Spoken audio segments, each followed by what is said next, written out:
sienten. ¿Y cómo se sientan? Se sientan en la silla. Bueno, señores, me siento complacido otra vez de estar con ustedes acá. Una petición de parte de su pastor para nosotros poder continuar analizando algunas cosas que sé que van a ser muy relevantes para cada uno de los que estamos aquí. De hecho, la conferencia de hoy, el taller más que todo de hoy, está dividido en dos bloques. El primer bloque tiene que ver con temas relacionados con la consejería pastoral. El segundo bloque tiene que ver con apologética. Ambos bloques van a estar divididos por un tiempo de receso, ¿verdad que sí? Así que ya lo saben que cuando inicie el tiempo de receso, marca la transición de consejería familiar y sus desafíos al tema de apologética. Ahora, este tema de consejería familiar es amplísimo. Nosotros en FDL, que es el programa de formación teológica que formamos en el 2010, elaboramos todo el contenido de ese seminario, incluyendo el material de apoyo. Y para este tema de consejería familiar, nosotros desarrollamos uno de los materiales, ese libro que es el libro número 7, incluía temas como, por ejemplo, el noviazgo cristiano. ¿Cómo se vive el noviazgo cristiano? Si existe tal cosa como un noviazgo cristiano. Hablaba de cómo un cristiano debe vivir su soltería. Hablaba también del matrimonio, de cómo deberían ser los pilares del matrimonio cristiano, cómo podemos mantener la llama después de años de matrimonio para vivir mejor que cuando novios, cómo criar bien los hijos sin destruir el matrimonio, ese era otro tema, cómo tener una buena pelea en el hogar. Si vamos a pelear, peleemos bien. Y habían 12 reglas ahí para saber cómo hacer una buena pelea. Y después se pasaba al tema del secreto de los matrimonios felices. Para concluir con los pilares de la consejería ya dentro del campo de la iglesia, es decir, cómo en la iglesia se debe atender a los conflictos que se presentan interpersonales, cómo el pastor debe, o cuáles son los principios sobre los cuales el pastor debe sustentar su trabajo de consejería cuando se le acerca una hermanita diciendo, pastor, no me siento cómoda con mi cuerpo, me quiero hacer una lipo. ¿Qué debía hacer el pastor en esa ocasión? O cuando llegaba un homosexual, ¿cómo debía la iglesia tratar con una persona que es homosexual, pero que quiere congregarse con ustedes? Ese tipo de casos, casos muy curiosos y casos muy interesantes. El libro los abarcaba, pero en esta ocasión, tratar todos estos temas no nos permitiría poder desarrollar el tema de apologética como segundo punto. Así que el pastor me sugirió que tratáramos en verdad dentro del tema de consejería familiar 3. El primer tema, las finanzas del hogar, las finanzas de la familia. Cómo administrar bien la bolsa en la casa.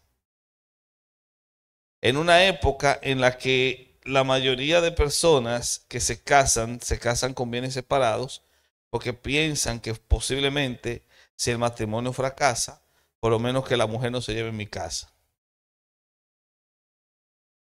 Sí, en medio de una época de mucha desconfianza, producto de muchos casos reales que han generado una serie de malestar social. La pregunta es, ¿cómo piensa un cristiano respecto a eso? ¿Y cómo piensa una pareja cristiana tocante al tema de las finanzas?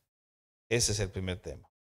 El segundo tema tiene que ver con niños, niños autistas y con TDAH. Y no solamente niños, jóvenes, adultos, en la iglesia.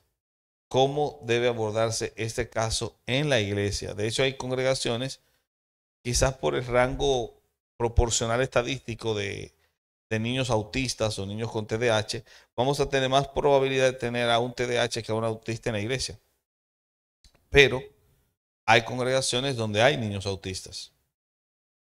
Y la razón de por qué pasa esto debe ser estudiada y cómo abordar ese caso. Así que ese será el segundo tema que vamos a tratar, el de los niños autistas. Y el último, de los adolescentes rebeldes. Cómo abarcar el tema de la rebeldía adolescente. Así que serían 3 temas que vamos a ver si podemos tomarlo. ¿En cuánto tiempo, querido? En 1 hora. Menos de 1 hora. En 1 hora. Ok. ¿Y esto qué significaba? ¿Qué significaba esta seña? Ah, la bajó, ya entendí. Sí, porque hay analfabetos de signos.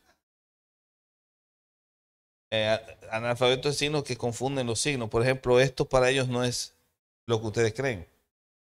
¿Sabe qué significa esto? ¿A qué hora vas a tomar el tren? Muy bien, entonces.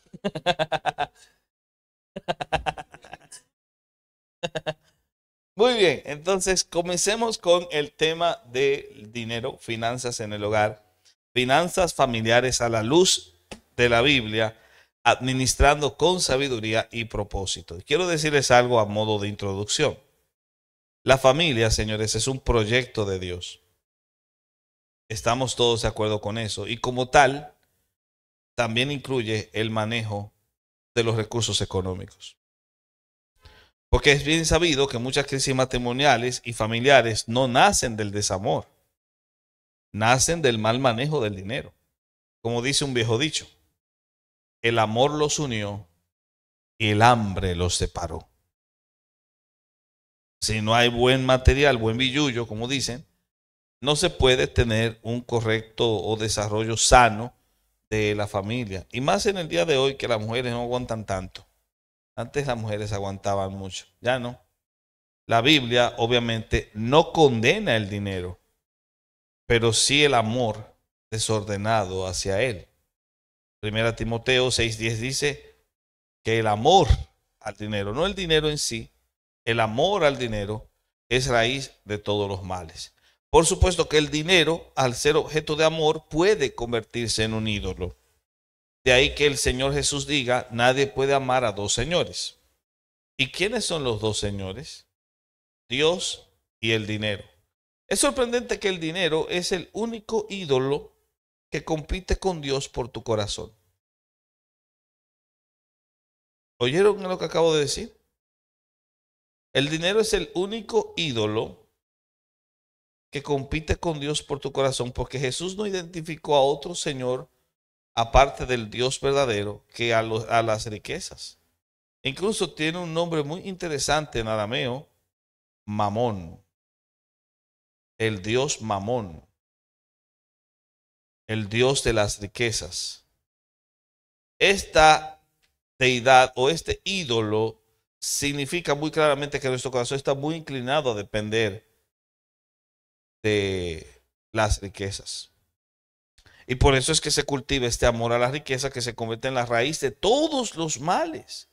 Es como que la génesis de todo el mal descansa justamente en este amor al dinero. La avaricia, que para Pablo también es idolatría, y así lo dice en una de sus cartas, avaricia, la cual es idolatría, porque otra vez el dinero es el único Dios o el único ídolo que compite contra el Dios verdadero por tu corazón. Creo que esa es la razón de por qué existe el diezmo y la ofrenda. Porque cuando diezmas, no solamente estás identificándote con la congregación, de tal modo que entiendas que esta congregación está de pie porque los hermanos la sostienen, ya que nuestras comunidades eclesiales son autosuficientes, dependen de quienes se congregan, no somos papistas para que nos mantenga el Estado. Se mantiene de esta manera, pero no es solamente por eso, no es solamente por un elemento de identificación o de pertenencia, es porque cuando entregas los diezmos o las ofrendas al alfolí, simbólicamente estás rindiendo el ídolo, el único ídolo que compite con Dios por tu corazón. Estás rindiendo al segundo Señor a los pies del primero. Creo que esta misma reflexión debe aplicarse en el hogar, porque la meta en este caso no es ser rico. sino ser buen administrador de lo que Dios nos confía. De hecho, hay toda una parábola en Lucas capítulo 16, versículos 10 y 11. Me gustaría que vayan conmigo. Donde ustedes van a encontrar una parábola que les voy a ser sincero, cuando yo era más jovencito y leía mi Biblia, yo no la entendía. La sinceridad le aseguro que era una de las pocas palabras del Señor Jesús que no captaba lo que quería decir. Es la parábola del mayordomo infiel. Esta parábola muestra a un sujeto que había sido infiel en su cargo como mayordomo. Y cuando le pidieron que rindiera cuentas para que entregara su oficio, es decir, el amo lo va a despedir por su mal manejo, el tipo lo que hizo fue utilizar las únicas oportunidades que tenía para rebajarle la deuda a cada uno de los deudores de su amo. Porque lo que él quería era tener amigos que pudiesen contratarlo cuando él perdiera el empleo. Y es ahí cuando Jesús dijo su sabia frase de: los hijos de las tinieblas son más sagaces que los hijos de la luz. La pregunta es: ¿y qué significa esta parábola tan rara? Y Jesús lo explica. Jesús dice que la parábola lleva un consejo. El consejo, eso lo van a ver en el versículo 9, es que ganemos amigos por medio de las riquezas injustas. La frase injusta aquí no tiene nada que ver con dinero mal habido. Lo que quiere decir eso es que por su naturaleza el dinero es malo. O sea, por su naturaleza es injusto porque es un ídolo. Porque se convierte en un ídolo para muchos de nosotros. ¿Qué es lo que debemos hacer para evitar que el dinero se vuelva un ídolo? Usarlo para el reino de Dios. Ganar amigos que nos reciban en las moradas eternas. Es decir, ganar almas. Amigos que te reciban en las moradas eternas son personas que se convirtieron a Cristo y fueron salvas. ¿Y cómo lograste que esas personas pudiesen encontrarse con Cristo? Utilizaste el ídolo de muchos, el dinero, para la causa del reino de Dios. ¿Se van dando cuenta? Y por eso dice en el verso 10, el que es fiel en lo muy poco, también en lo más es fiel. Y el que en lo muy poco es injusto, también en lo más es injusto. Entonces, todo dependerá del corazón de aquel que maneja este ídolo. Si tu corazón es fiel, en lo muy poco serás fiel. Pero si tu corazón es infiel o injusto, lo serás teniendo poco, teniendo mucho. ¿Van dándose cuenta? De ahí la importancia de que, como dice el verso 11, sepamos que si en las riquezas injustas no fuimos fieles, ¿quién, dice el verso 11, os confiará lo verdadero?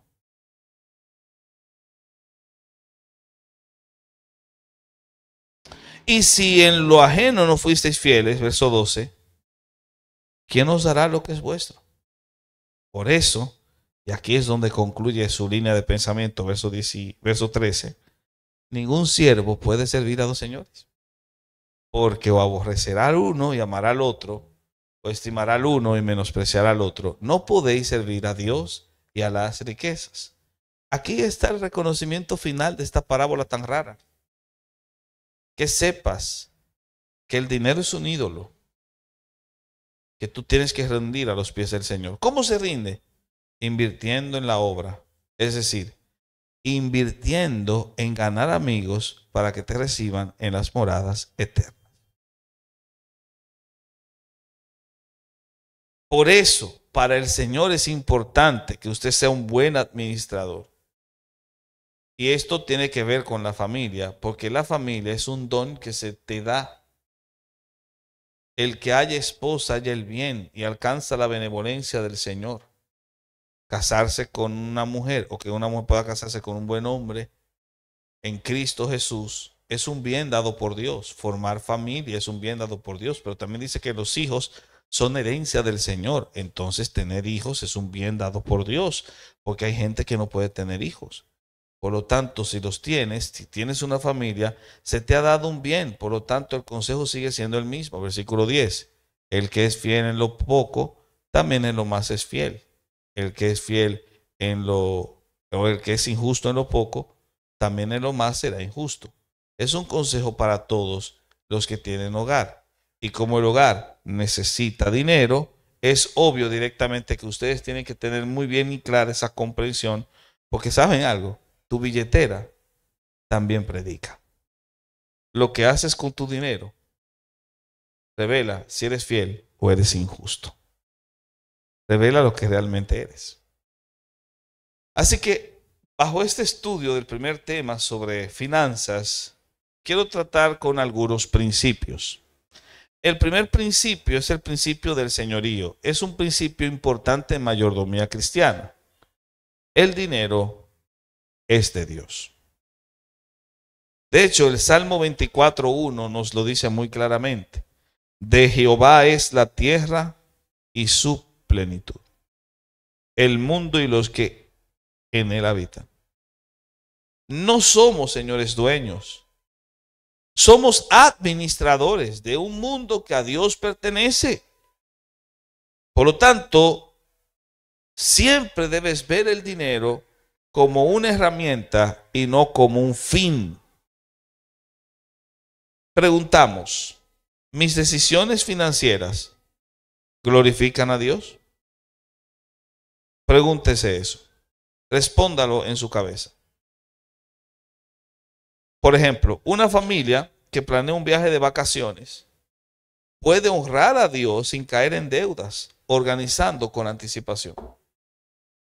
El que es fiel en lo poco, en lo más es fiel.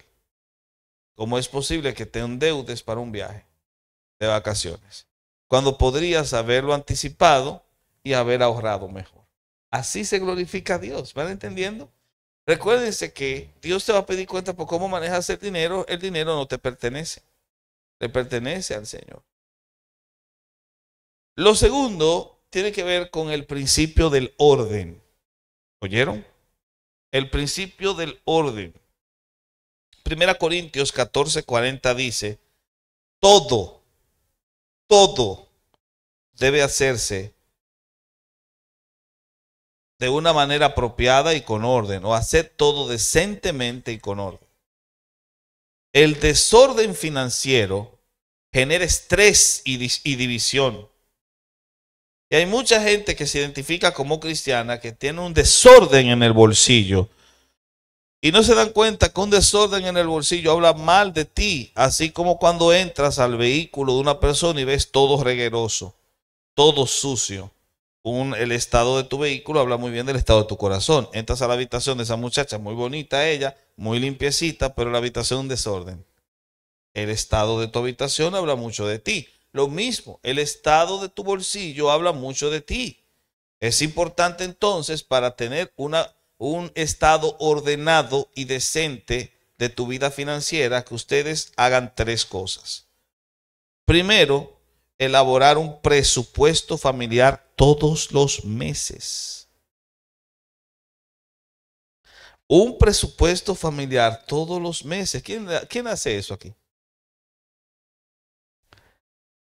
Dos, registrar ingresos y egresos. No confiar en tu memoria. ¿Qué se gastó? ¿Qué entró? Y finalmente, distinguir entre necesidades y deseos. Distinguir entre necesidades, esto lo necesitamos o esto simplemente lo deseamos. Especialmente las mujeres cuando van de shopping. Quiero preguntarles algo. Levanten la mano, ¿quiénes saben, ahora mismo, así de sinceridad, todos aquí, quiénes saben exactamente cuánto gastan en comida o transporte cada mes? Levanten la mano y la deja levantada.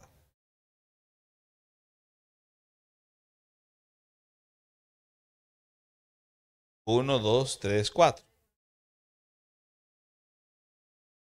¿Se puede saber, querida hermana, cuánto? Por ejemplo, en comida, ¿cuánto se te va al mes? 1.600 soles. ¿Cuántas bocas son? Ah, está bien.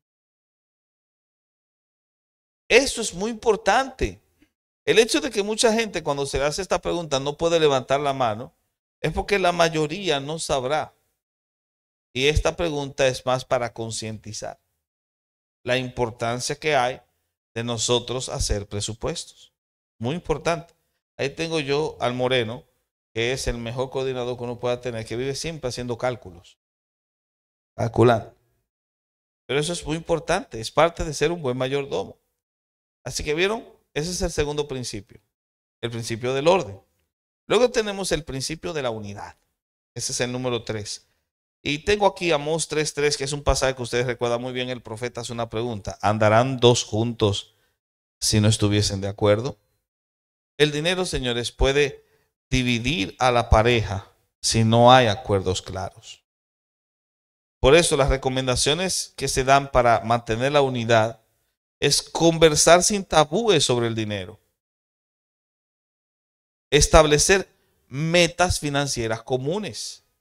O sea, hable sin tabúes, uno, y dos, establezca metas financieras comunes, comunes entre ambos. Y finalmente, decidir juntos las grandes compras, porque no solamente son una sola carne, son un solo bolsillo.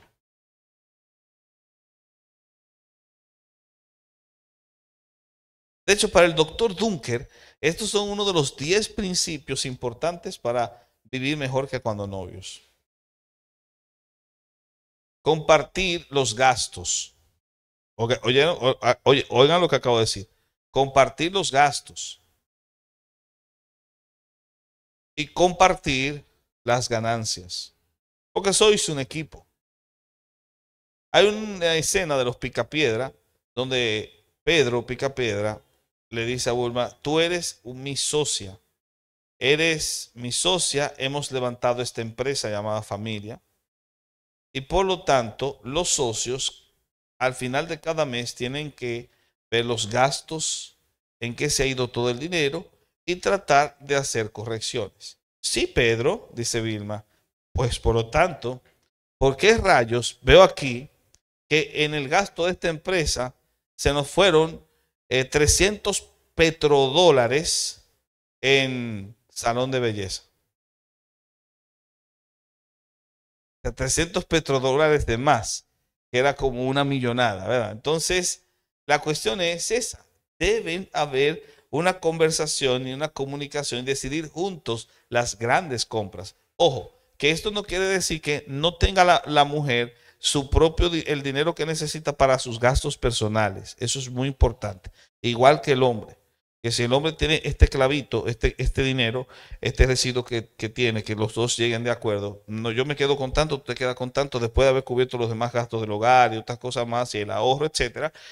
Que él, si él lo quiere gastar, lo que quiera gastar, lo que sea sanamente, que lo haga, porque es igual que ella. Pero las grandes compras deben decidirlas juntos. Recuerden esta ilustración: dos caballos que están tirando una carreta, pero en direcciones opuestas. ¿Avanzan? Así es un matrimonio dividido en las finanzas. Luego viene el cuarto principio, el principio de la prudencia. Proverbios 22:7 nos da un gran consejo. Lo voy a leer de una versión más aclarada. Dice: el rico domina a los pobres y el deudor es esclavo del acreedor. En la Reina Valera lo dice mucho más gráfico. El rico se enseñorea de los pobres y el que toma prestado es siervo del que presta. El endeudamiento sin control atrapa y te roba la paz. Por esa razón es importante practicar tres cosas.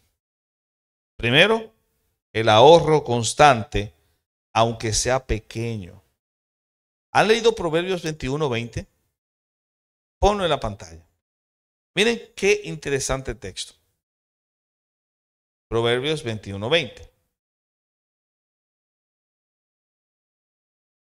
Tesoro precioso y aceite hay en la casa del sabio. Se ahorró, pero el tonto, el estúpido, todo lo disipa. Sí, porque insensato es estúpido, por si acaso. De hecho, hay versiones bíblicas que lo dicen así. Todo lo disipa. El dinero se le vuelve agua. Vamos a ver, querida hermana. Sí, usted mismo. Tal vez muy joven para esta pregunta, pero es una pregunta que si la sabes responder desde joven, cuando te lleguen en los momentos de mayor adultez, será sabia para responder. Si te diera yo $100,000 ahora mismo en la mano, ¿qué harías con ellos? ¿Qué es lo primero que harías?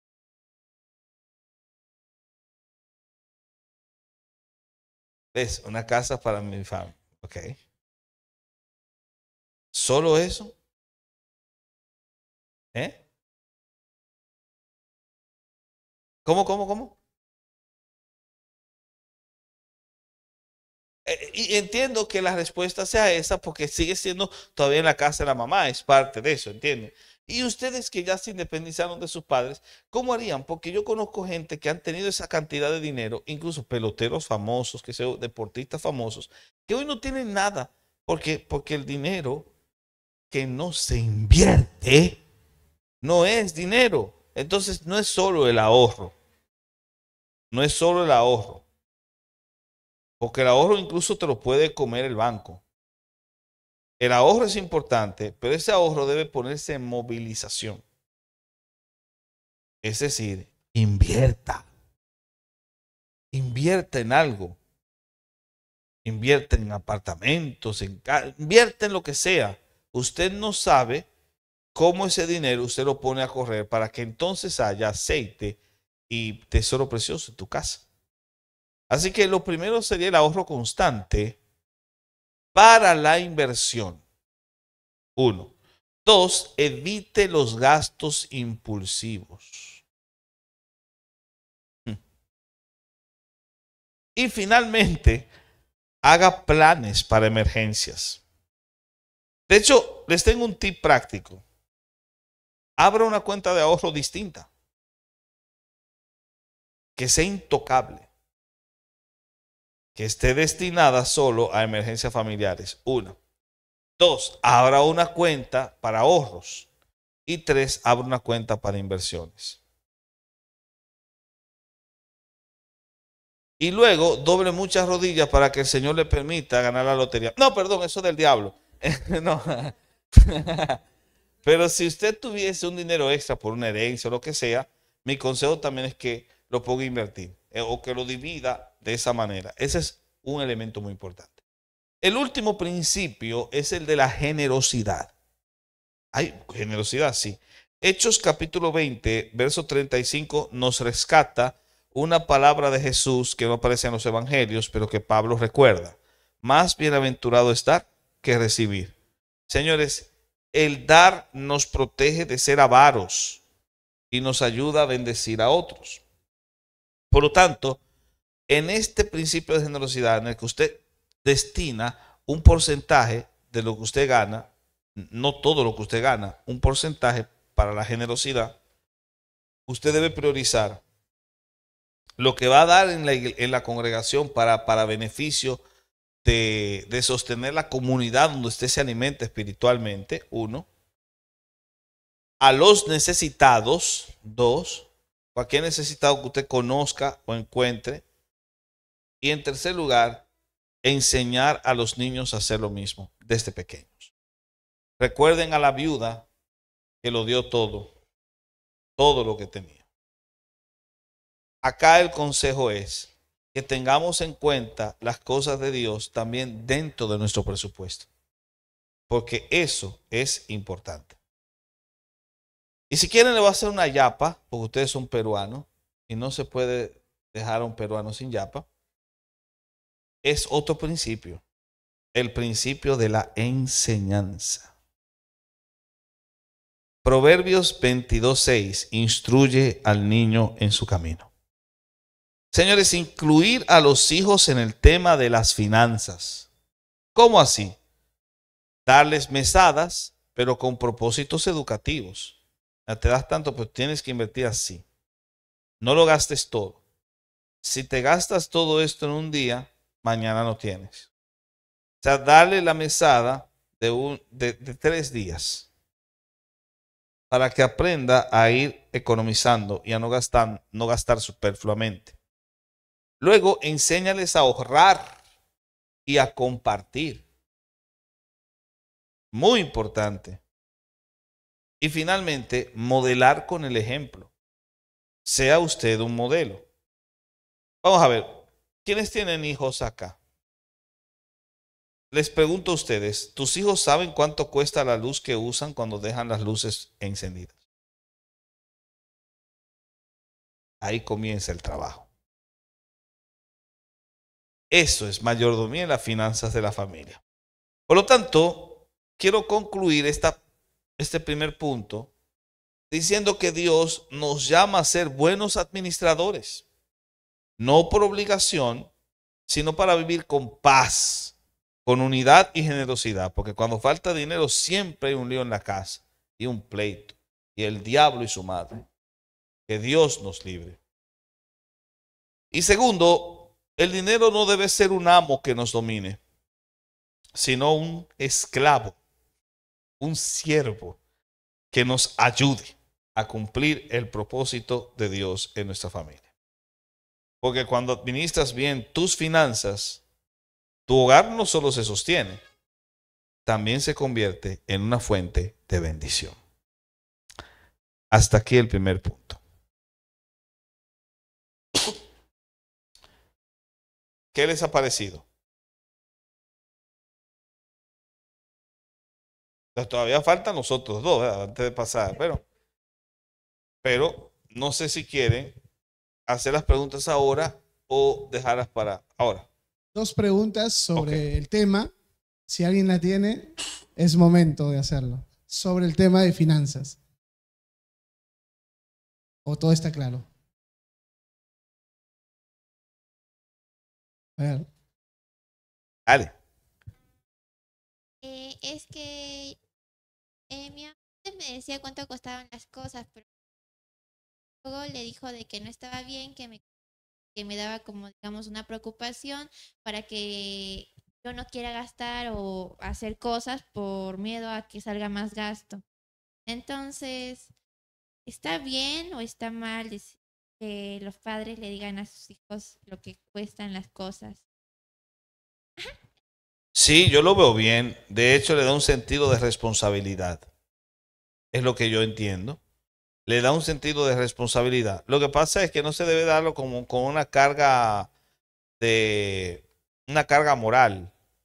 Como cuando te decían, come, porque hay en África hay niños que no comen. Entonces le da como una carga moral, tú te sientes como mal comiéndote un brócoli que no te gusta o comiéndote, qué sé yo, no sé si aquí existen los molondrones.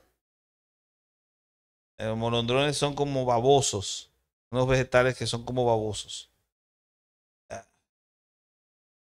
Ni me lo recuerden, que el sabor hasta me causa náusea. Pero la cuestión es que el pobre niño comiendo su molondrón que no le gusta porque le hicieron sentir mal por los niños de África. Entonces, esa sería una carga moral. No se debe dar esa carga moral en el sentido de cuánto cuestan las cosas, pero sí un sentido de conciencia. Y ese sentido de conciencia es sano. No porque no se pueda invertir en algo, sino porque genera la suficiente capacitación al muchacho para que si no va a utilizar la luz en ese momento, porque no la necesita, la pague.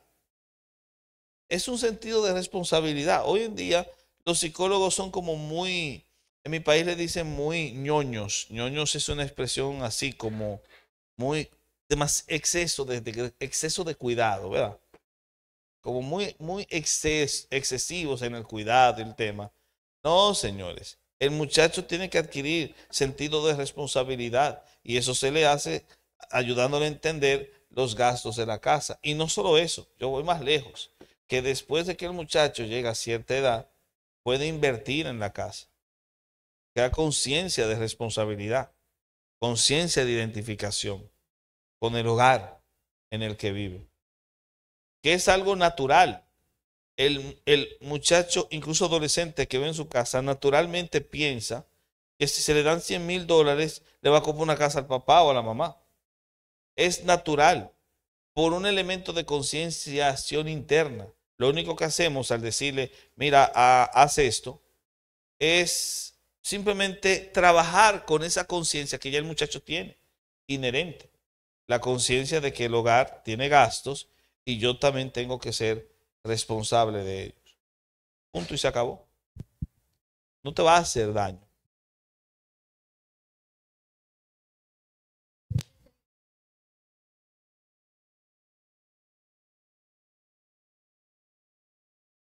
Claro, se comparte. La idea sería la siguiente. El esposo trabaja, la mujer trabaja, va a un fondo. De ese fondo, en diálogo, él se queda con aquello que va a invertir en él, ella se queda con lo que va a invertir en ella, y lo demás entonces se invierte para los gastos de la casa, para el ahorro y para la inversión. Ok. A ver, los que hagan preguntas tienen que ser con el micrófono, ¿ya? Para que se pueda escuchar en la grabación. Mis hermanos, buenas tardes. Tuve padres pastores, nací en un hogar cristiano. Recuerdo que yo tendría pues 5 o 6 años y mis padres ya me inducían al ahorro. Yo hago lo mismo he hecho lo mismo con mis 2 hijas. Desde antes de los 5 años ya tienen ahorros. Siendo menor, tengo la garantía de que no lo va a sacar porque es menor en el banco y ella sabe que a los 18 años va a disponer. Ya acaba de cumplir 9 años y tiene varios miles ya guardados que los hemos, y además se dedica a algunos negocios en invierno que descansa unos meses. La pregunta concreta, pastor, es la siguiente.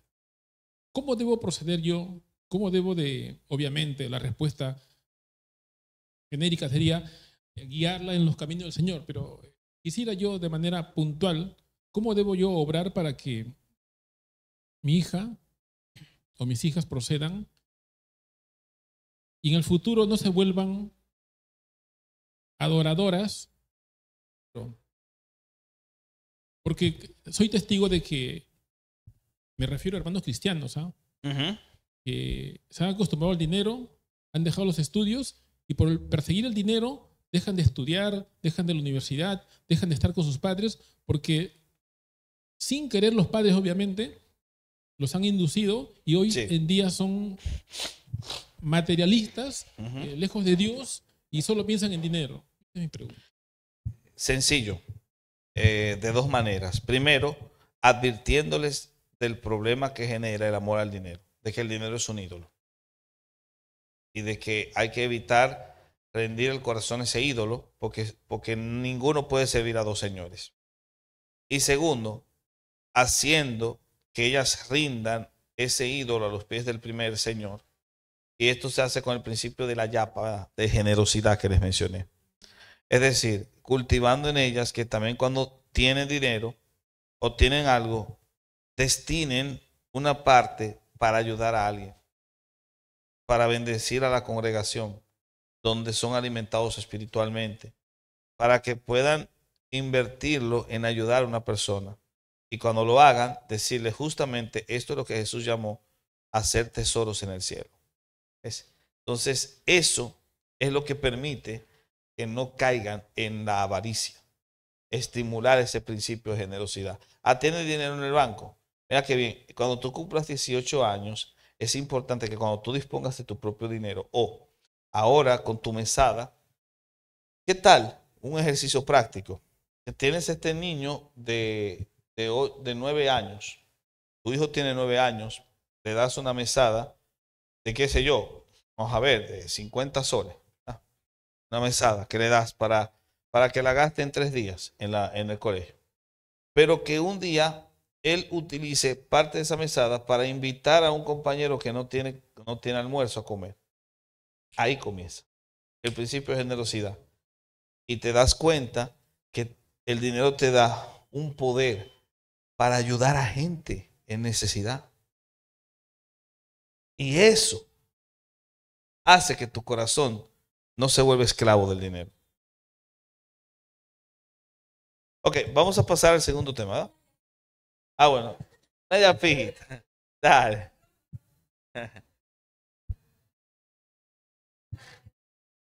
Sí, la yapita, vamos, la yapita. Rápido. En mi país Hermano, le dicen ñapa, con ñ. ñapa, le dicen.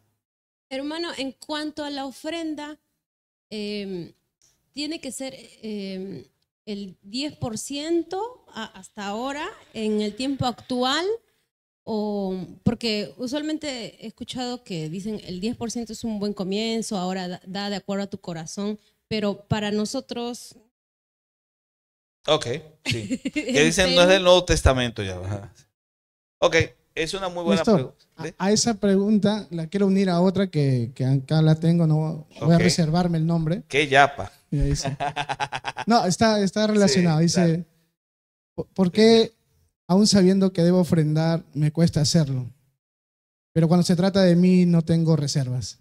Porque es un pecador, hijo del diablo. Por eso. ¿Saben? Ok, Si yo respondo ahí, una vaina así. ahí únalo, ahí únalo. Ok, no, así ya en serio, en serio.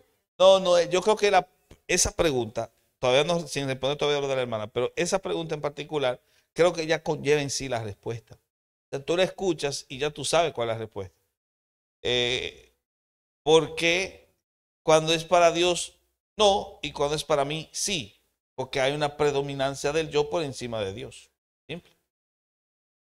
Eso es. Ahora, con respecto a la pregunta de la hermana, hay mucha discusión sobre este tema del diezmo en el Nuevo Testamento. Vamos a ver, la palabra diezmo sí aparece en el Nuevo Testamento, aparece como 2 veces, pero es en términos muy ambiguos, por así decirlo. No ambiguos, pero que cualquiera podría sacar una expresión de ahí a favor o en contra. Cuando Jesús dice en Mateo 23, hablando de que los fariseos diezmaban hasta la enelda y el comino, porque el diezmo no era solo dinero, también vegetal, ¿verdad? Entonces decía Jesús, esto era necesario hacer, o sea, diezman hasta el comino y se olvidaron del amor, la misericordia y la justicia. Y luego dice, esto era necesario hacer, o sea, el amor, la misericordia y la justicia, la fe, sin dejar de hacer aquello. O sea, esa expresión sin dejar de hacer aquello es un reconocimiento tácito de que el diezmo todavía se mantenía. Ahora, yo les pregunto, ¿Mateo es un libro del Antiguo Testamento? No, es un libro del Nuevo Testamento. Entonces está obvio ahí en el Nuevo Testamento. Pero no solo eso, sino que también tú tienes otro pasaje que es muy clásico y aparece en los tres sinópticos, en los tres evangelios sinópticos, Mateo, Marcos y Lucas, que dice, dad a César lo que es de César y a Dios lo que es de Dios. La pregunta, de acuerdo al contexto, ¿qué es lo que había que darle al César? La moneda del tributo. Entonces está hablando de dinero. El contexto es dinero, porque también había una ofrenda especial para el templo. Y lo que está diciendo es, no me mezcles al emperador lo político con lo eclesial. Lo que tú tienes que hacer es mantener esta separación y que las cosas que tienen que ver con el impuesto al emperador, cúmplalas. Pero las cosas que tienen que ver con Dios, cúmplalas. Simple. Entonces hace una separación tomando como contexto el tema del impuesto. ¿Por qué? Porque cuando tú le pagas impuesto al Estado, hay tres cosas que tú haces cuando pagas impuesto. Primero, reconoces que perteneces a ese Estado. Segundo, reconoces que estás involucrado o identificado con ese Estado, identidad con el Estado. Y en tercer lugar, entonces, también está el tema de que tú te sometes al Estado. Tú te sometes al Estado cuando pagas impuestos. Eres un desobediente, un rebelde si no lo haces. Ven, entonces, el principio de identidad, pertenencia y rendición son las bases del impuesto que tú pagas al gobierno. Pues bien, tú te identificas con tu congregación, tú perteneces a esa congregación, tú estás sujeto a esa congregación. Son los mismos principios para el impuesto los que se aplican para el tema del sistema financiero eclesial. Por lo tanto, sí, la única diferencia es que en el Nuevo Testamento la voluntad es lo que prima porque no es obligatorio. Es decir, hay gente que dice que si tú no diezmas estás pecando. No, no. Pero si tú te identificas con esa congregación, perteneces a esa congregación, y entiendes que puedes contribuir para el sostén de esa congregación, entonces no se pregunta, se hace. Porque es una cuestión de principios. Es una cuestión de honor. Es un código. En Estados Unidos hubo una iglesia muy importante, histórica. Era la primera iglesia bautista alemana. Estaba en Hell's Kitchen en Manhattan, en lo que hoy es la 42 con, no recuerdo si era con Audubon, no. Pero está por ahí. Está en Midtown, en el centro de Manhattan, donde está el famoso Times Square. Entonces ahí. En ese lugar, en el siglo XIX, 1850, no se podía vivir. Era peor que San Martín de Porres. Era peor que el Callao. De noche, caminando con un celular encendido para que te atraquen. Sí, era peor. Hell's Kitchen era un sitio perdido. Esa congregación se instaló ahí, en la primera iglesia bautista alemana con el pastor Walter Rauschenbusch. Y literalmente transformaron esa comunidad. La transformaron. El tipo hizo un trabajo y la iglesia se involucró financieramente para poder rescatar a los niños que estaban delinquiendo, predicarles el evangelio, meterse en los hogares de esos malandros a predicarles a Cristo. Y la transformación del evangelio de esa comunidad fue tal que John Rockefeller, que me imagino que han escuchado ese apellido, John D. Rockefeller, el multimillonario filántropo, se acercó a esa iglesia a ver qué rayos estaba pasando en Hell's Kitchen.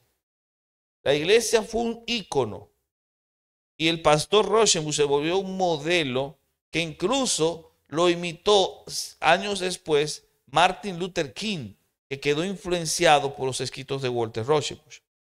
Walter Rauschenbusch murió como a los 50 y tantos años, murió joven, y cuando murió, no sé qué pasó, pero la comunidad se desentendió de la iglesia. Es decir, los cristianos, los miembros de la iglesia, se desentendieron de la congregación. De tal manera que al final, la congregación para poder sustentarse tuvo que hipotecar y perdió la hipoteca. ¿Qué pasó cuando perdió la hipoteca? Todos esos miembros desentendidos de la comunidad terminaron quedándose sin iglesia. Hoy en día, lo que hay en esa iglesia, ya no es iglesia, el edificio es lo único que queda, porque hoy en día en ese edificio hay un cine de terror, un teatro solamente dedicado a presentar películas de terror. Y antes había sido discoteca gay. Imagínense que el templo donde una vez Dios usó a hombres como Walter Rauschenbusch para transformar comunidades, terminó siendo un bar gay, porque los miembros de la iglesia se desentendieron de sostenerla. Ese es el problema. Por eso es importante concientizar a la congregación en cuanto al valor que tiene sostener la congregación, porque nuestras comunidades son autosuficientes, dependen de ustedes, no de nosotros. Entonces la discusión de si está en el Nuevo Testamento o no es banal, porque la razón que provocó la aparición del diezmo en el Antiguo Testamento fue la necesidad, y esa necesidad no terminó en el Nuevo Testamento, continúa hasta el día de hoy. ¿Por qué Dios estableció el diezmo en el Antiguo Testamento? Para dos cosas: para sostener a los que se dedicaban al trabajo de la iglesia y para sostener a los necesitados. Para eso era. ¿Para qué recibían las comunidades cristianas lo mismo? Para eso. Porque el que ministra del altar vive del altar. Y eso no es un texto del Antiguo Testamento, es del Nuevo. 1 Corintios 9. Y dos, para sostener a los necesitados, para que tengan todas las cosas en común. Esas dos cosas son importantes y por eso se hace. Hermano, vi tu mano levantada, mi querido Marco. Yo vi que tú hiciste así. También soy analfabeto de gestos. Está bien. Bueno, Ok. pues ahí terminó. Muy bien. Vamos con el siguiente. ¿Ok?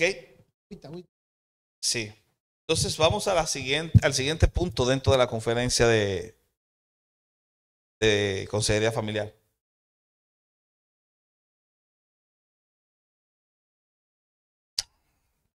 Atendiendo con amor a niños con autismo y TDAH, trastorno del déficit de la atención e hiperactividad en la iglesia. Uy.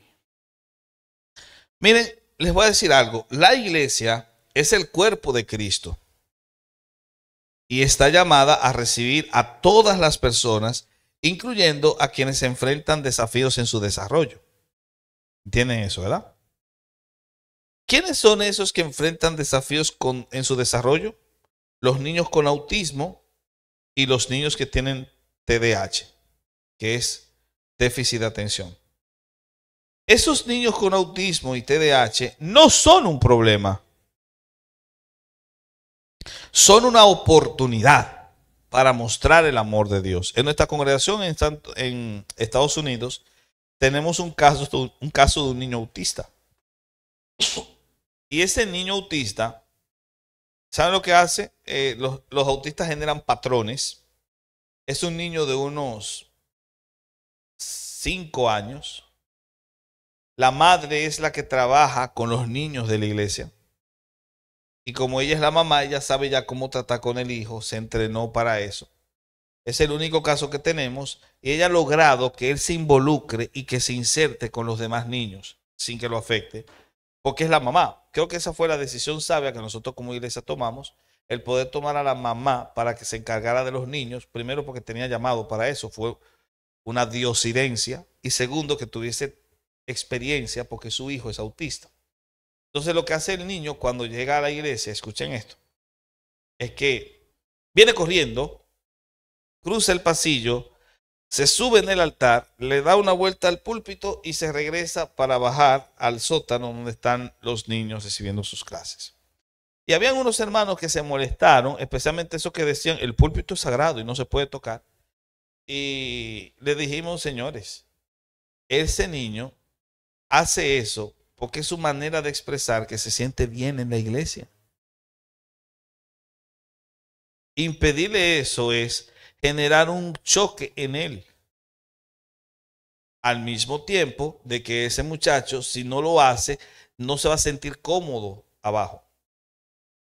Por ende, hay que saber esto. Esos son detalles importantes cuando se habla de autismo y de TDAH en la iglesia, porque son una oportunidad para mostrar el amor de Dios. Jesús lo dijo, dejad a los niños venir a mí. Y eso incluye a quienes aprenden, sienten y se expresan de manera distinta, como el autista o el TDAH. Hoy lo que vamos a hacer es ver qué son, cómo afectan la vida de la familia y de la iglesia y cómo podemos acompañarlos con compasión y sabiduría. ¿Se animan a nadar conmigo hasta la otra orilla? Teniendo de lado a un autista con ustedes. Pues bien, pregunto, ¿qué es el autismo? ¿Quién me lo dice? ¿Quién me lo define? Es un espectro. Muy bien. ¿Por qué es un espectro?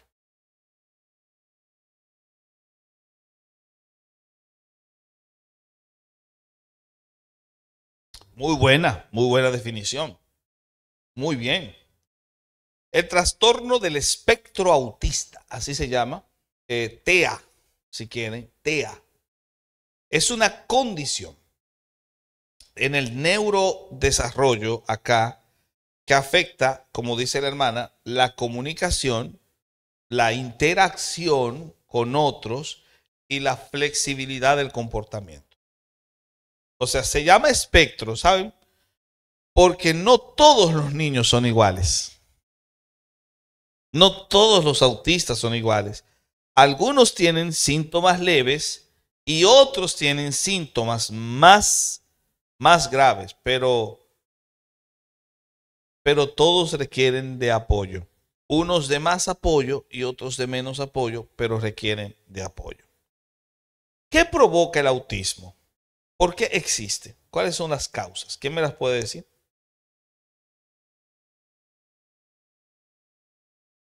¿Por qué hay niños que nacen así? La respuesta es muy clara. Por una combinación de factores. No hay una causa única. Interviene la genética. Si usted tuvo un tío autista, es posible que tu hijo salga autista. O tiene más probabilidad. Genético. También está el término biológico. Hay condiciones o factores biológicos, por ejemplo, una alteración cerebral durante el embarazo en etapas tempranas del desarrollo puede generarlo, y también hay elementos ambientales. Por ejemplo, la edad de los padres cuando tuvieron ese hijo. Mientras más mayor, más probabilidades. Mientras más jovencita, más probabilidades. Importante, queridos, no es culpa de nadie. No es culpa de los padres, no es culpa de una mala crianza. Es realmente una causa fortuita de que Dios le da niños especiales a gente especial. Ahora, ¿qué efectos genera? Que esa es una muy buena pregunta. ¿Qué consecuencias genera? Va a generar, por lo menos en el muchacho, dificultades para comunicarse verbalmente o de forma no verbal. A veces no tienen capacidad de hacer gestos. Van a ser comportamientos repetitivos o van a tener intereses restringidos. Los padres con niños autistas muchas veces tienen que luchar mucho para lograr cambiarles el atuendo, porque cuando están muy pequeñitos se casan con el mismo pantaloncito y no se lo quitan hasta que hiede.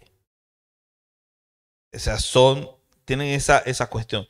La sensibilidad de ellos sensorial es muy amplia. Las luces les molestan, los ruidos muchas veces son insoportables, ciertas texturas, o sea, una ropa de algodón les puede poner incómodos, y obviamente están las rutinas. Ellos tienen necesidad de una rutina estable. Por eso el muchachito corre al púlpito y le da la vuelta siempre. Es una rutina para poder tranquilizarse o sentirse parte del lugar. A veces están acompañados de episodios de terrible ansiedad o dificultades de aprendizaje. ¿Cómo usted sabe que un niño va a ser autista? Tienes tu hijo, ¿cómo descubres que es autista? ¿Cuál es el pronóstico? Sí, se puede descubrir con intervención temprana, es decir, un profesional temprano logra ver las evidencias y los síntomas de autismo, y muchos niños, cuando se les interviene tempranamente, logran avances notables. Mientras más temprano descubras que es autista y lo intervienes, mucho mejor para él en el futuro. El autismo, lamentablemente, no se cura, pero se puede lograr que el niño desarrolle habilidades y que mejore su autonomía. Hay autistas que hoy son empresarios. Por eso. Además, cada niño tiene un potencial único que usted como papá o como pastor o como maestro de niños debe descubrir. Por eso mi consejo es que en la iglesia debe haber algún hermano que trabaje con niños preparado en niños especiales. La iglesia, por más pequeña que sea, debe invertir en eso. Cuando tenga casos como ese, es bueno que invierta en ello. Puede ser que nunca tenga un caso como ese, pero siempre es bueno que el maestro que trabaja con ese niño tenga habilidades para trabajar con niños especiales. Y esto es con respecto al autismo. Ahora les pregunto, ¿qué es el TDAH? El trastorno por déficit de atención, y la H es de hiperactividad. ¿Qué es eso? ¿Con qué se come? ¿Qué es eso? El TDAH. El déficit de atención con hiperactividad, ¿qué es?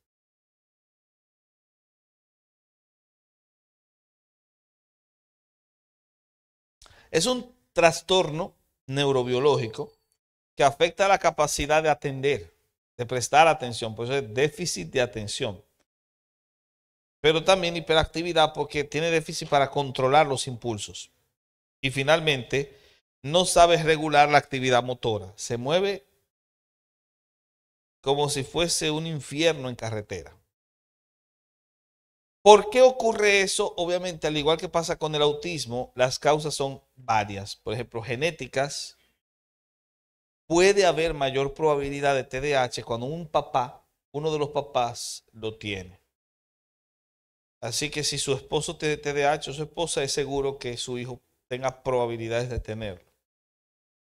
También está lo neurológico, porque hay diferencias en el área del cerebro que son responsables de la atención y el control del impulso. Entonces, si se afectan, obviamente genera eso.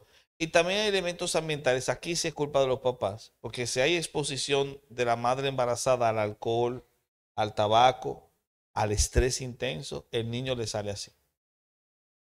Importante, no es resultado de la pereza o mala disciplina del niño. Es resultado de esos factores. Y los efectos que va a generar, obviamente, son dificultad para mantener la atención en tareas.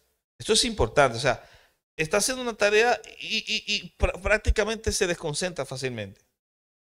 O se aburre. Inquietud física constante, hiperactividad. No puede estar tranquilo, es pata caliente.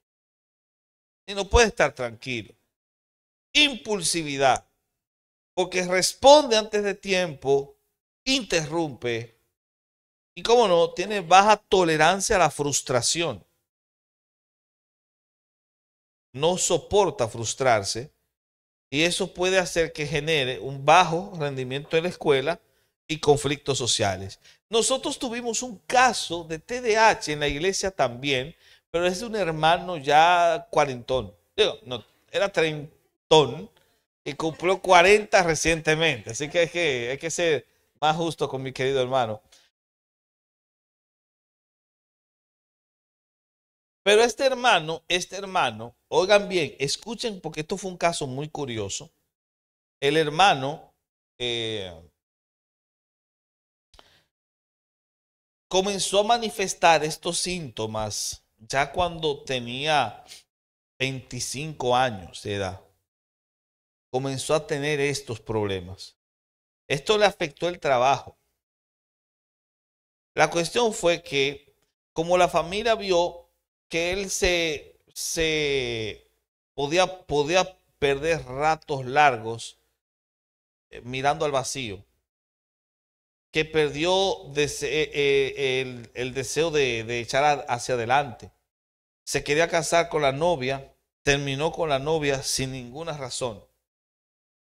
Comenzó a caminar, salía caminando sin rumbo muchas veces. Y al final entró como una suerte de cuadro depresivo. Pero la cuestión es que el muchacho comenzaba un proyecto y nunca lo terminaba. Inició un negocio, le estaba yendo bien, lo terminó, sin ninguna razón. Había invertido para comprar maquinarias, porque era un negocio de hacer hot dogs y cosas así, y le estaba yendo muy bien, estaba generando mucha pasta, pero de buenas a primeras vendió todos los equipos, y decidió alquilarse al tipo que le compró todos los productos, todos los equipos. O sea, una cosa rara. Y luego que hizo eso, estaba estudiando una carrera en la universidad, la paró. Después se quiso apuntar a otra, la continuó, la paró.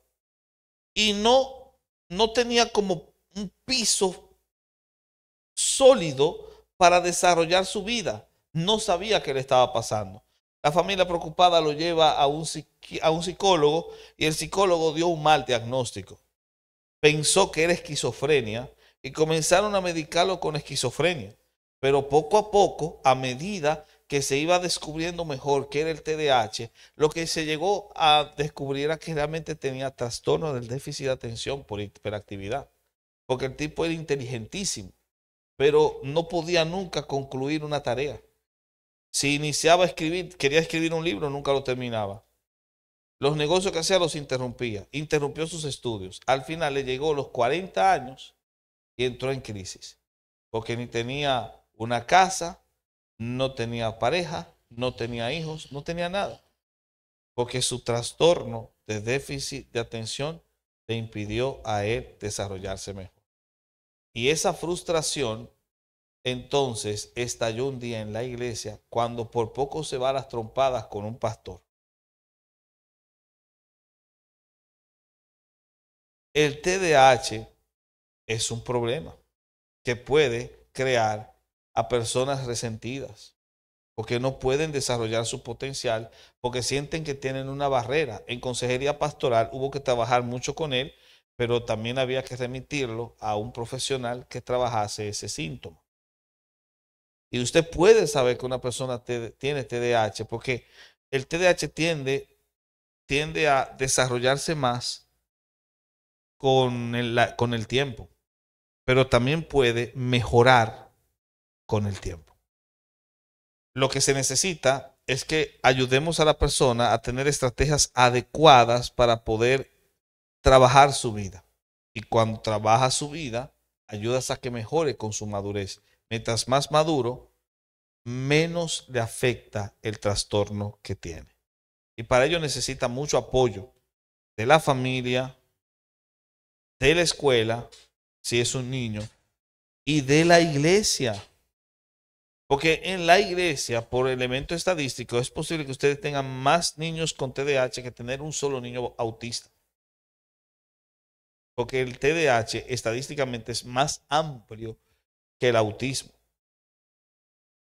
Sin embargo, el TDAH no puede convertirse en un impedimento para que, por ejemplo, un niño con TDAH logre éxito académico o logre un desarrollo personal. Porque si hay intervención, puede mejorar, pero si no se interviene, le va a afectar la autoestima y el desarrollo social, como al joven que les mencioné. Así que aquí tenemos estos dos problemas, autistas y TDAH, que no son problemas sino oportunidades. ¿Cuál es el reto para la iglesia? ¿Saben cuál es el reto para la iglesia si le llegan? Tenemos tres terribles retos. Primero, muchas congregaciones están desinformadas con respecto a esto. Y lo que van a generar es crear estigmas, porque creen que el niño que tiene TDAH o el autista es un malcriado o un desobediente. Y va a minimizar sus necesidades espirituales. Ese es el primer punto. El segundo desafío es la falta de recursos. Falta de tener clases dominicales rígidas. Y docentes y maestros que no están preparados para trabajar con niños así, que puedan lograr incluir al autista o al TDAH con los demás niños que no tienen ese problema. Y todo esto porque las clases dominicales no son flexibles, sino muy rígidas. El maestro tiene que ser flexible para que pueda tratar estos casos. Es un reto para él. Y finalmente, el desgaste familiar, porque los papás que tienen esos hijos llegan aquí a la iglesia agotados emocionalmente. ¿Cómo? Y los profesores también, es verdad. De ahí que haya necesidad de acompañamiento y de descanso. ¿Entienden?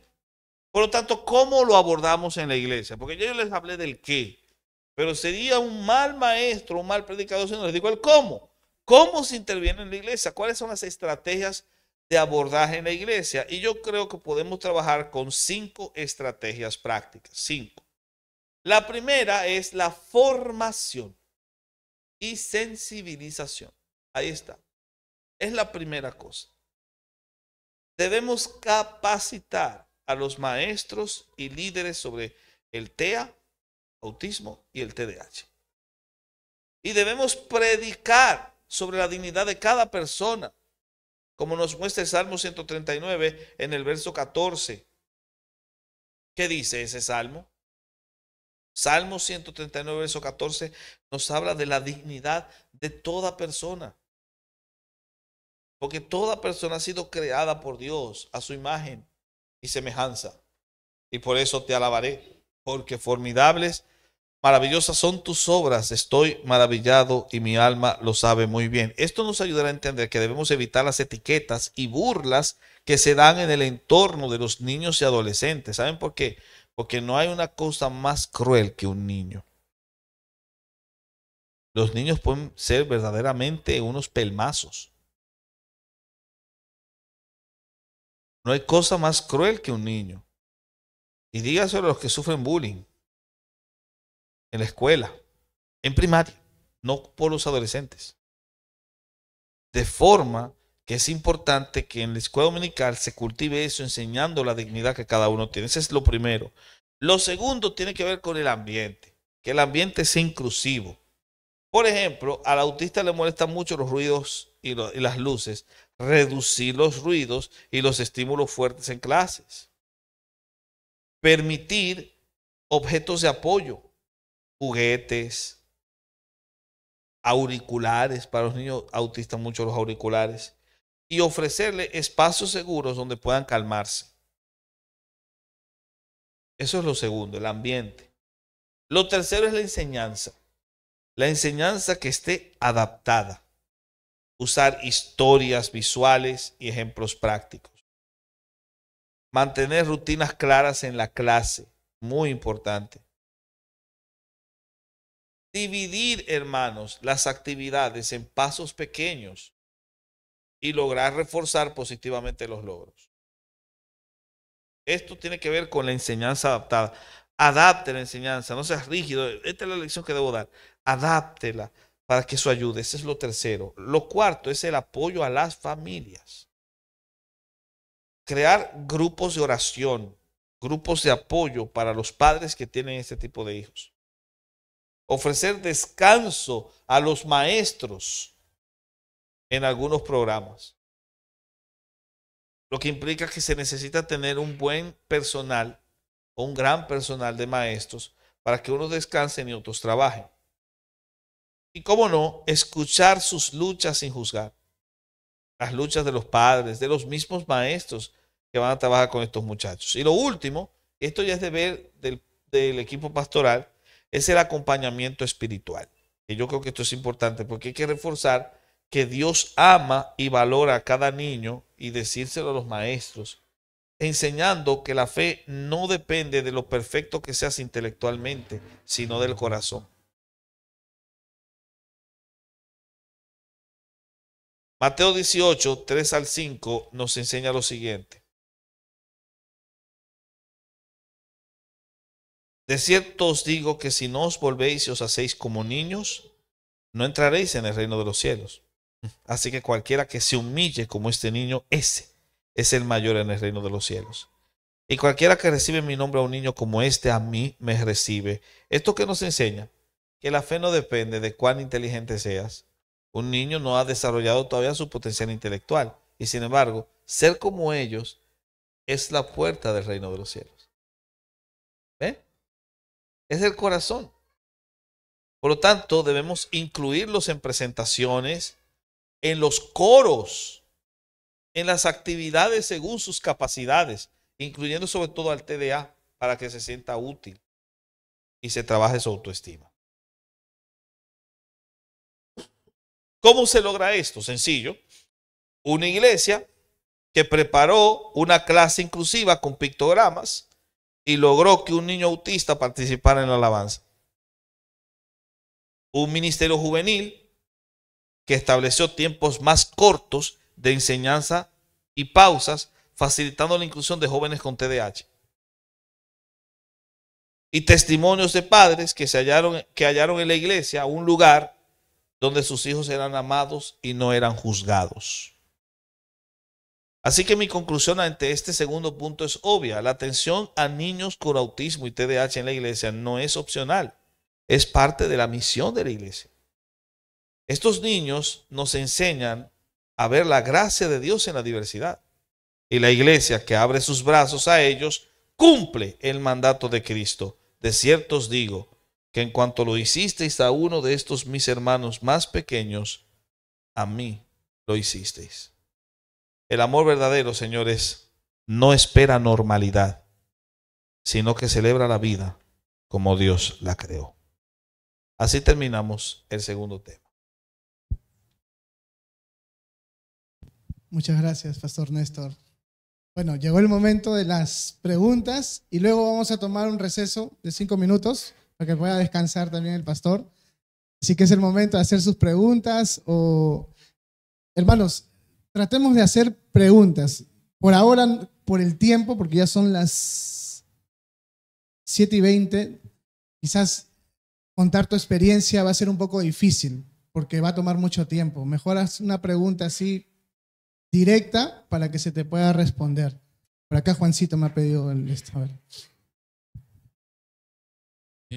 Pastor, yo trabajo desde hace una década en clubes privados de la alta sociedad y hasta hace un tiempo atrás solamente había un niño con su nana las 24 horas.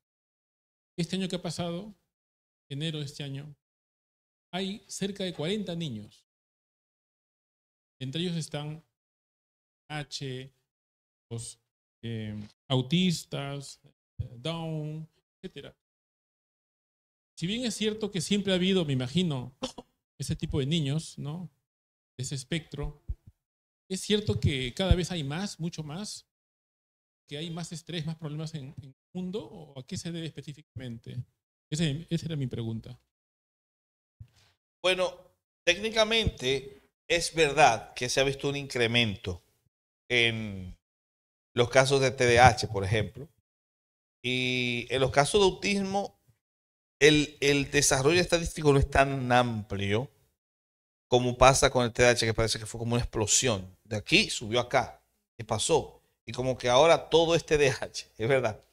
Y finalmente, el tema del síndrome de Down, creo que incrementó más, no recuerdo cuánto era el porcentaje, pero había incrementado. Obviamente, quien lleva la delantera ahí es el TDAH. Las razones de por qué ha pasado eso se deben, o por lo menos se sostiene, que pueden deberse a tres elementos. Primero, que antes no se tenía un conocimiento muy claro de los patrones para hacer un pronóstico. Y lo que pasó fue, no que hubo un incremento de TDAH, sino que se desarrollaron mejor los criterios para hacer un pronóstico. Había muchos TDAH que no se sabía que era eso, pero el desarrollo de la investigación ha permitido que ahora se pueda identificar mejor. Entonces no es que hay más porque nacieron más, sino que hay más porque se descubrieron los que no sabíamos que estaban ahí. Esa es una explicación que se ha dado.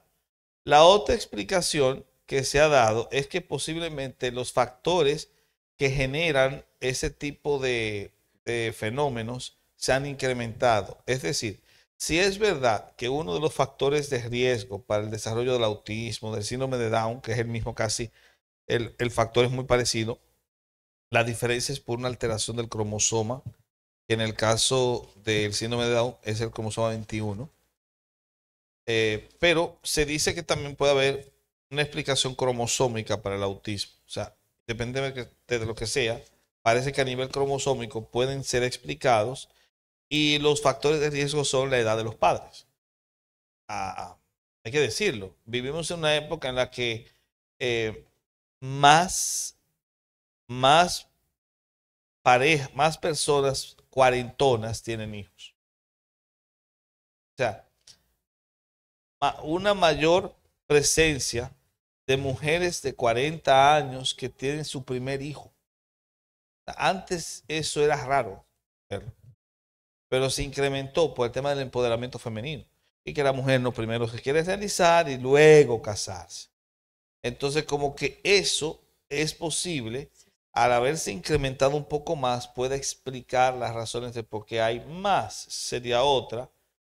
Y la tercera es que a mayor incremento, esa es la tercera explicación, que a mayor incremento de los factores de riesgo, mayor generación de genes que tengan esa predisposición. Es decir, si una mujer de 50 años tuvo un hijo que se le salió autista, aunque ella no haya tenido eso en la familia, al tener niño autista por causa del factor de riesgo, es obvio que ha generado un nuevo gen, una mutación que puede irse trasladando de generación en generación. Entonces, esas son como las tres explicaciones que se han dado de por qué pasa eso.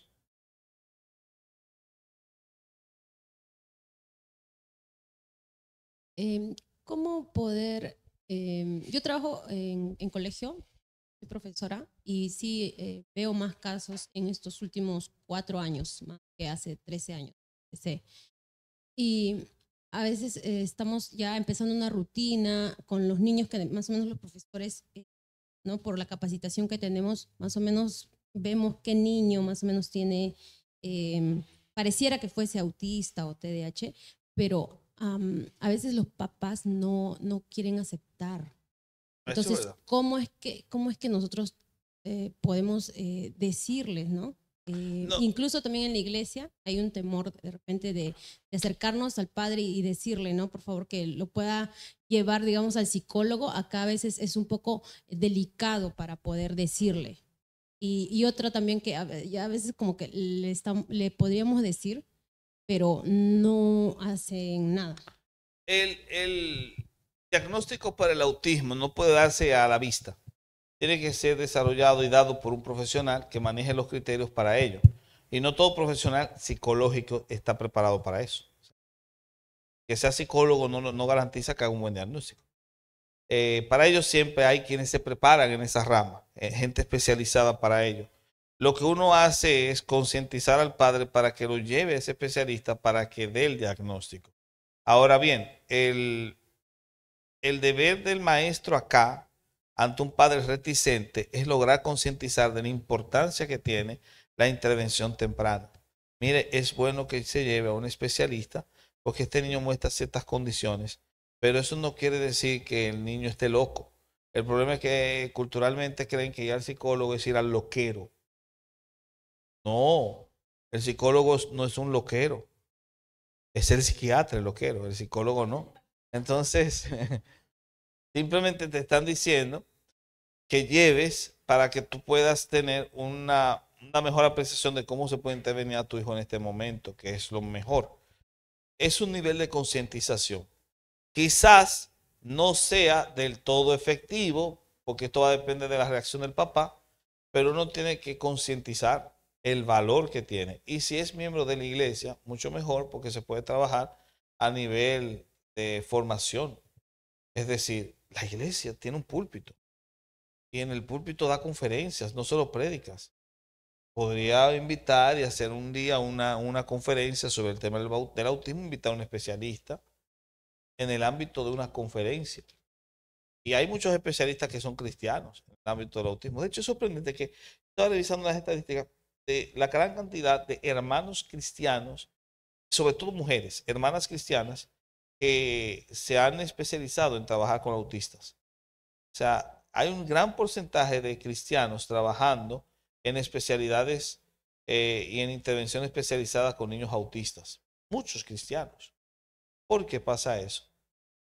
¿No?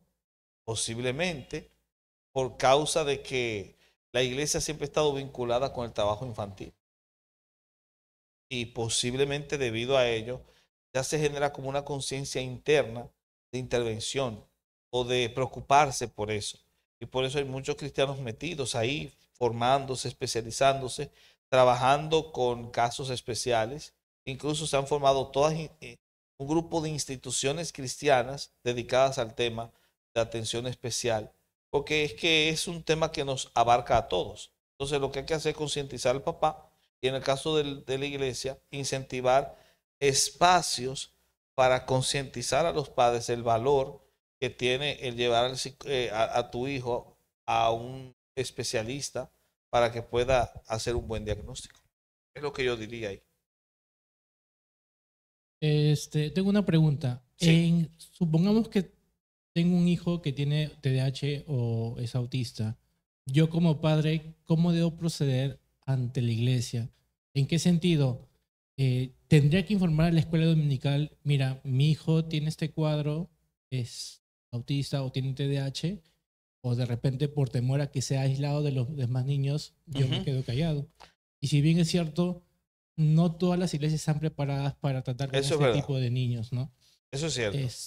Y aparte de eso, nosotros como iglesia, porque no solamente es el trato de las maestras a los niños, no es toda la iglesia a los niños, ¿no?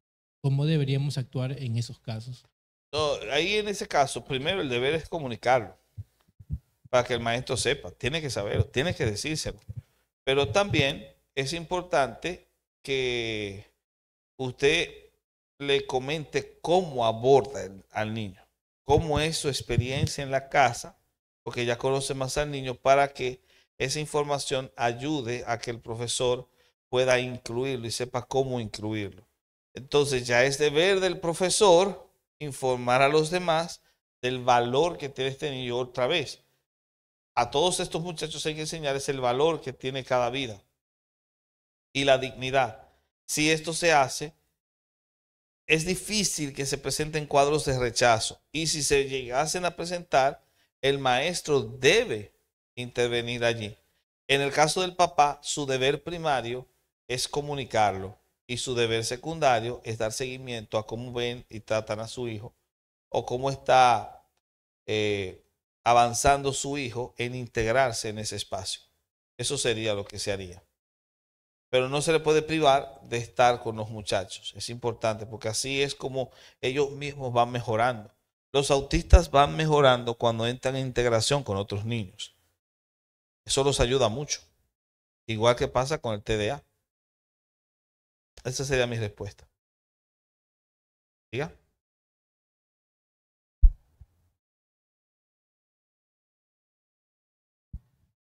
Ya. Tengo una duda.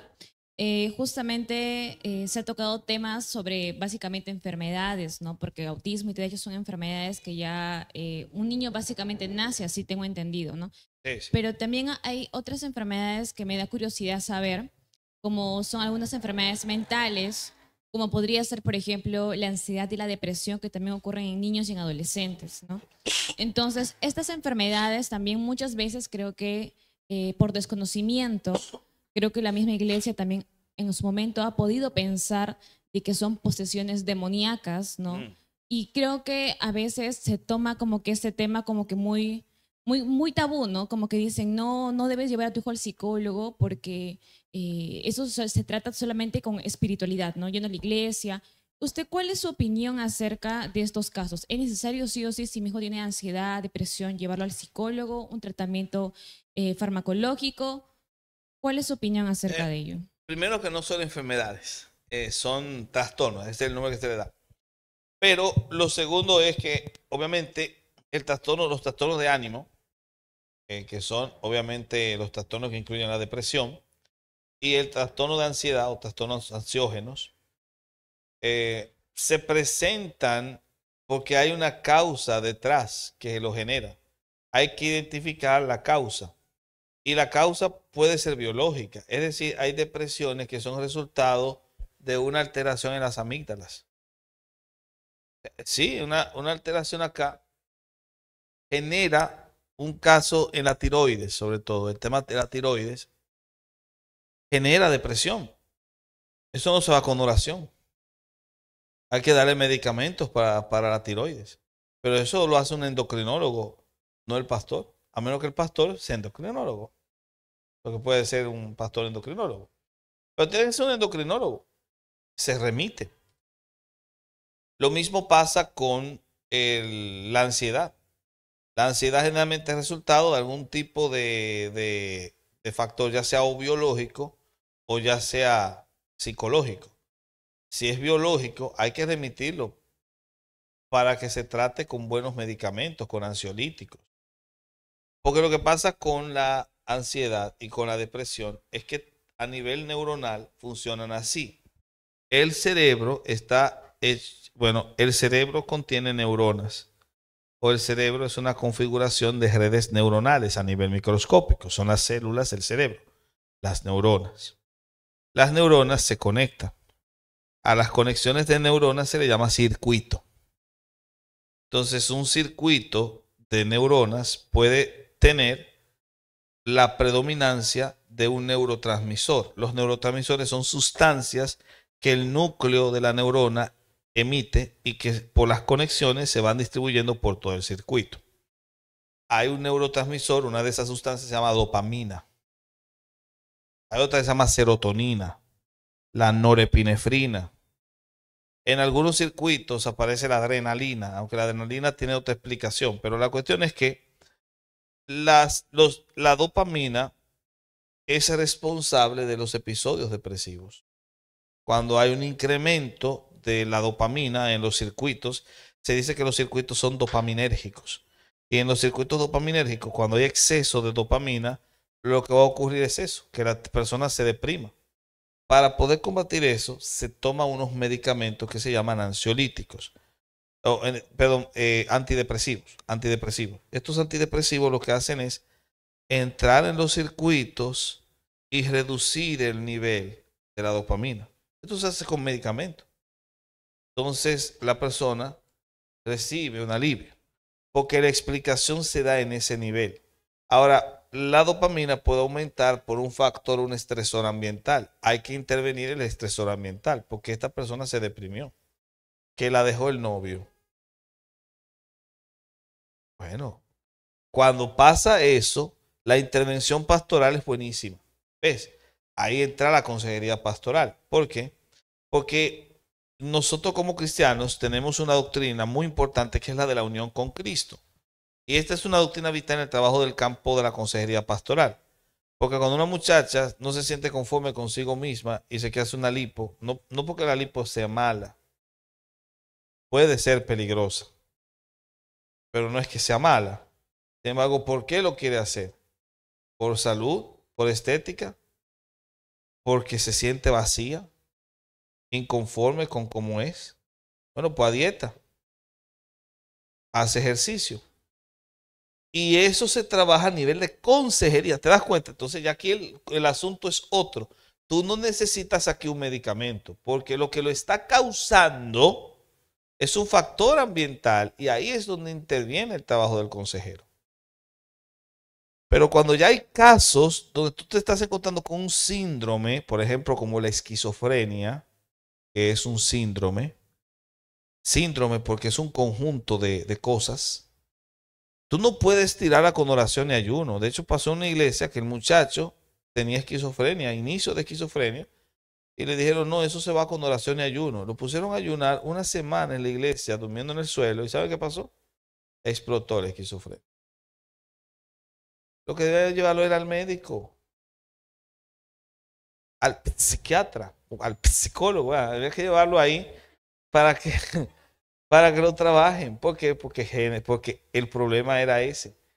Hay que saber diferenciar. Ahora, es cierto que hay elementos que son altamente espirituales, pero se apela a lo espiritual después de haber descartado lo primero.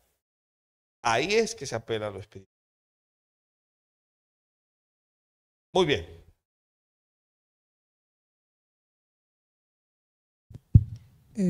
Pastor, en caso de los adultos, ¿qué consejos daría usted para aquellos jóvenes o mayores de edad que presentan esos síntomas de TDAH? ¿Y qué pasaría si es que uno lo descuida? ¿Hasta dónde puede llegar ese tipo de complicación? Primero, ¿qué consejo le daría a los jóvenes? O sea, a los adultos. Con personas que tienen TDAH. Que se identifican con esos síntomas. Un adulto que tenga TDAH.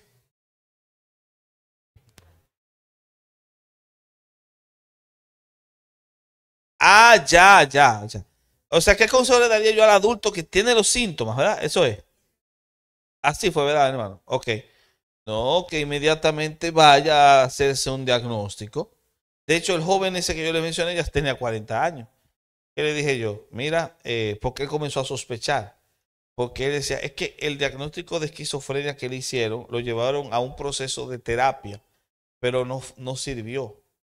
Entonces él se puso a razonar y a investigar él mismo y ver los síntomas del TDAH y dice, caramba, eso es lo que yo tengo, dice.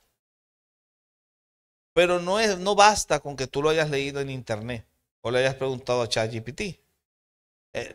Tú tienes que ir a un profesional que lo identifique. En el caso de él hubo que trabajar un poco eso porque él tenía desconfianza, con razón, porque le dieron un mal diagnóstico. Pero tiene que ir un profesional que esté bien capacitado para ello y obviamente ese profesional le puede ayudar en su caso. Es el consejo que se da. Primero ve al profesional para que te lo identifique bien. Luego, se puede trabajar eso. O sea, el TDAH no te hace inútil. Los que siguen mi contenido en las redes conocerán también a un gran hermano que se llama Jorge Gil, el MAE, que el tipo es un crack en lo que tiene que ver con la habilitación de espacios para hacer streaming. Vive de eso. Y gana mucho dinero. También dirige programas de grandes académicos en Estados Unidos y apologistas, ahora que vamos a hablar de apologética, como Frank Turek, que escribió un libro que se llama Robándole a Dios, que es un libro de apologética para ateos, respondiéndole a ateos. Frank Turek es un crack, aparece mucho en videos de YouTube. Si ustedes van, buscan Frank Turek y le va a salir él siempre respondiéndole a jóvenes que le hacen preguntas incómodas. Muy interesante. Pues bien, este muchacho le hace ese trabajo a Frank Turek. Le dirige las cuentas digitales, es decir, StreamYard, el Instagram, el X, le dirige esas plataformas a él. Se la dirige a otros más que le pagan dinero. Incluso, ¿saben a quién se la dirige? Al moreno Tyrese Gibson, el actor de cine que está en Rápidos y Furiosos. El moreno. Hay dos morenos. No es que tiene bigote, el otro. Ese es Tyrese Gibson. A ese le pagan mucho. El tipo vive bien, es un empresario, para que me entiendan. Y él tiene TDAH. Que muchas veces le imposibilita a cumplir con ciertas cosas, pero ¿qué hace él? Tiene un equipo y delega. La persona con TDAH se puede autorrealizar, no lo convierte en un inútil. Entonces yo creo que eso también hay que enseñarse. Que logre descubrir en qué es lo que más le llama la atención, le apasiona, y a partir de ahí que explote eso. El niño con TDAH puede ser el mejor futbolista de la selección. ¿Ven? Ese es en el lado positivo, ¿no? Si es que lo tratas, si lo conoces, ¿no? Si lo trata. Pero ¿qué pasa si es que ignoras que tienes TDAH y no quieres ir al médico? Te dicen, y no, ¿hasta dónde puedes llegar? Vas a estar batallando con un enemigo que no entiendes y no conoces. Okay. Y poco a poco te inutilizas. Eso es lo que sucede. Okay.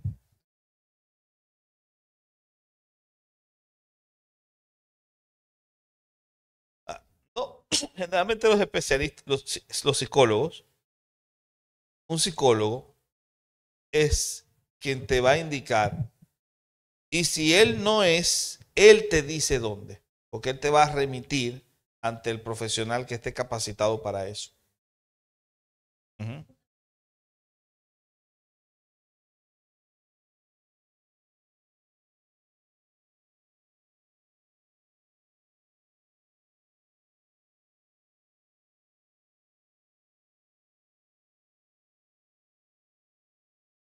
Ya eso es otra cosa. Pero, en el caso de estos muchachos, no todo hiperactivo tiene déficit de atención, hay que decir eso. El déficit de atención es que él no puede concentrarse. Inicia una tarea y no la puede terminar. Entonces se para y se mueve. Interrumpe, pero no lo hace porque quiera molestar la clase. Interrumpe porque tienen problemas también con la memoria.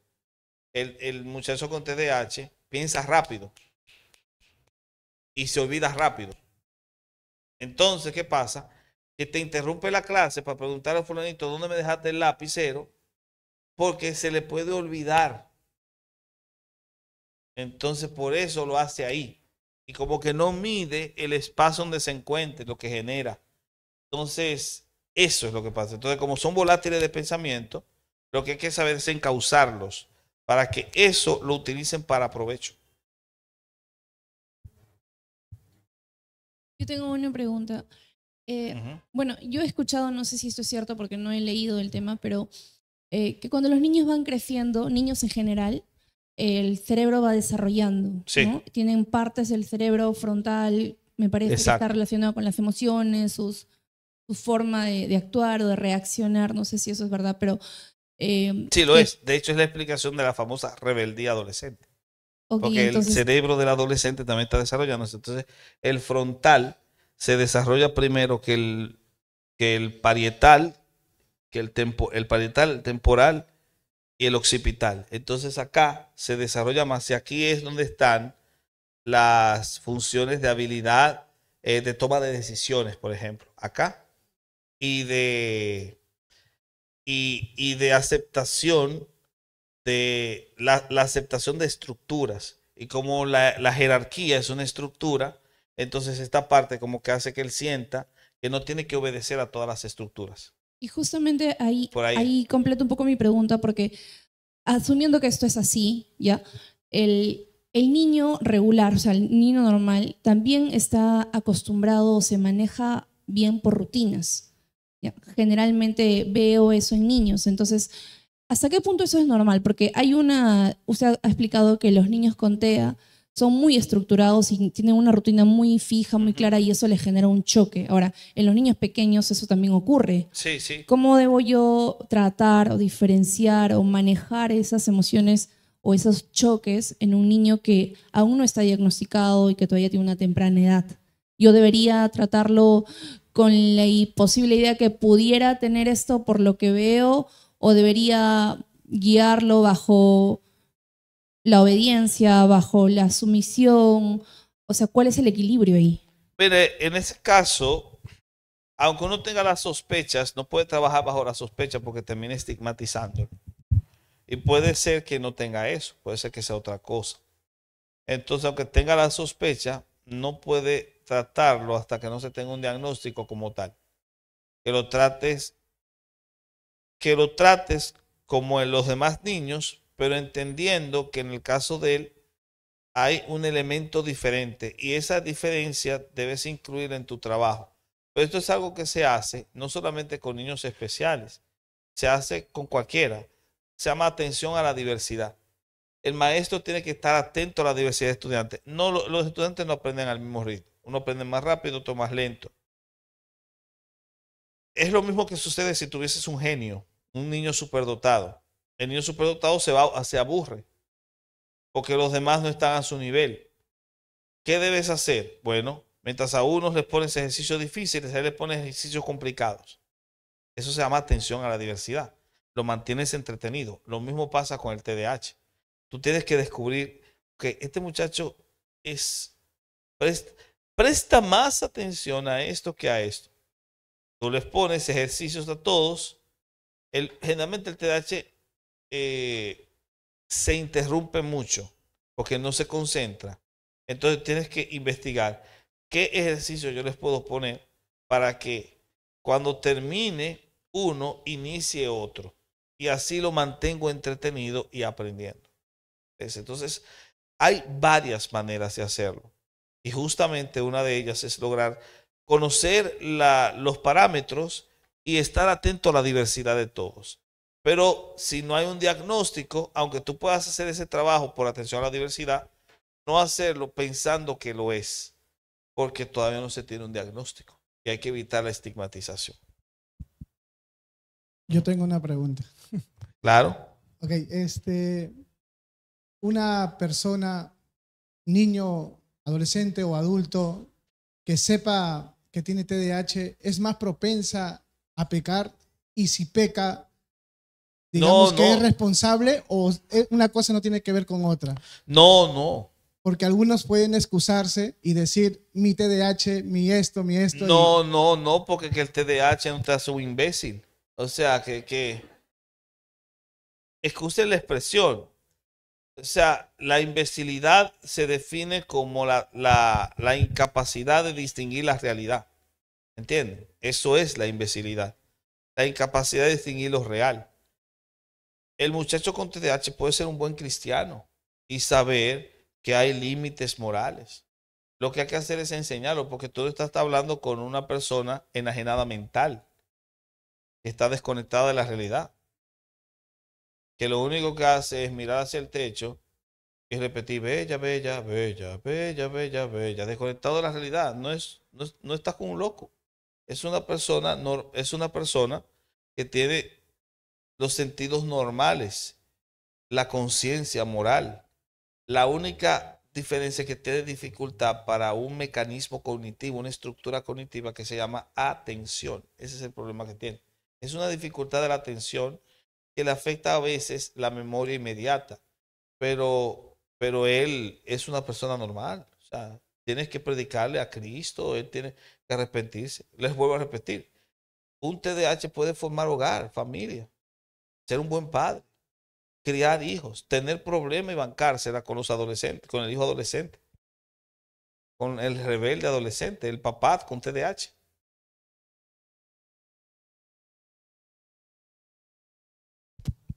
Vamos a tomar 10 minutos de receso y sí, no, es que ya estamos con la hora. ¿Les gustó? Sí, vamos a parar 10 minutos para tomar un break y ir al baño, tomar agua, hay cafecito, ahí pueden servirse. Les aconsejo algo para la siguiente sección, es que te hagan pipioca.